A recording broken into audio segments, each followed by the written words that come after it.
orang muttaqin itu berhak mendapatkan ka'san dihaka.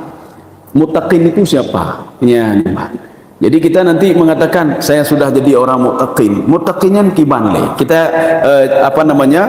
adopsi dari berbagai penafsir tentang muttaqin.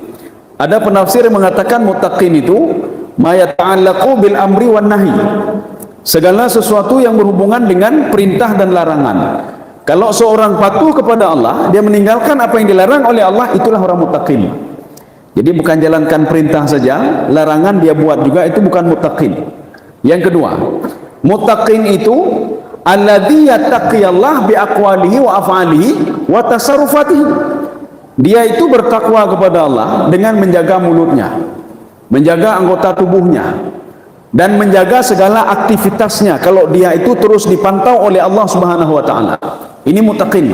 Maka orang seperti ini berhak untuk mendapatkan mafazah. Orang seperti ini berhak untuk mendapatkan ka'san dihaka. Nanti kita lihat apa itu ka'san dihaka.